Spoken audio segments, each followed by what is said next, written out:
Hello, hi friends, welcome back to my channel. Here is a non-spoiler movie review of the film Revelations. First thing was movies తర్వాత నా experience చెప్పాలంటే movie అయితే చాలా ఓకేగానే ఉందన్నమాట. ఎందుకు ఇంతగా ల్యాక్ చేశాను అనేది కూడా ఇంత పిల్లలు తెలుసుకుందాం. దానికన్నా ముందు మా కంటెంట్ నచ్చినట్టయితే ప్లీజ్ ఫ్రెండ్స్ ఈ వీడియో ఒక లైక్ చేసుకోండి. Let's dive into the video. Revelations movie గురించి చెప్పాలంటే ఈ మూవీ వచ్చి ఒక కొరియన్ సిరీస్ అనమాట. అండ్ బేసికల్లీ మీకు ఈ ట్రైన్ టు బుషన్ అనే ఒక కొరియన్ సిరీస్ ఉంది, సీజన్ 1 సీజన్ 2. అది ఎవరైనా చూసినట్టయితే ఖచ్చితంగా ఈ మూవీ కూడా చూసే ట్రై చేస్తారు, ఎందుకంటే ఆ డైరెక్టర్ అనమాట ఈ డైరెక్టర్ తీసినది.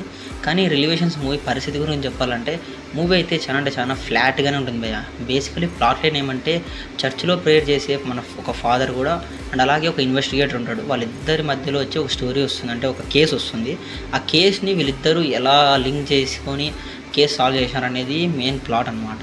కానీ ఫస్ట్ హాఫ్ అంతా కూడా చాలా ఫ్లాట్గా ఉంటుంది. ఎందుకు చెప్తున్నా అంటే ఆ ఫాదర్ బ్యాక్ స్టోరీ అయినా కానీ ఆ ఇన్వెస్టిగేటర్ బ్యాక్ స్టోరీనే చూపించడం జరుగుతుంది. ఫస్ట్ హాఫ్ అంతా కూడా వాళ్ళ సీన్స్తోనే నింపేస్తారు. అంటే ఆ సీన్స్ ఎక్కడైనా కనెక్ట్ చేస్తారా అంటే అసలు అలా ఎక్కడ కనెక్ట్ కూడా చేయరు అనమాట, ఏదో అలా తీసుకుని వెళ్తారు. ఇంకా లాస్ట్ ఇంకొక ఇంటర్వెల్ దగ్గర ఒక మంచి ట్విస్ట్ పెట్టి కొంచెం అట్లా టర్న్ చేసి అప్పుడు మనకు స్టోరీలోకి ఎంట్రీ అవుతుంది. అంటే ఫస్ట్ హాఫ్ అంతా కూడా వీళ్ళదే నడుస్తుంది, ఆ క్రైమ్లోకి అసలు వెళ్ళరు. సెకండ్ హాఫ్లోనే మనకు వాళ్ళకి వెళ్తారనమాట. ఆ సెకండ్ హాఫ్లో కూడా కొన్ని బేసికలీ కొన్ని టర్నింగ్ పాయింట్స్ ఉంటాయి, కానీ అవి అంత పెద్ద టర్నింగ్ పాయింట్స్ అయితే అనుకోలేం. ఓకే, ఇట్స్ డీసెంట్ అనిపిస్తుంది. ఇంకా లాస్ట్ క్లైమాక్స్ విషయానికి వచ్చినట్టయితే ఇట్స్ డీసెంట్ అనిపించింది అబ్బా. అంటే అంతసేపు ఎంగేజ్ చేసినందుకు ఇంకొంచెం హై ఉంటుంది అనుకున్న క్లైమాక్స్ నేను చాలా ఎక్స్పెక్ట్ చేసిన, కానీ అంత ఏమీ లేదు, ఓకే అనిపించింది.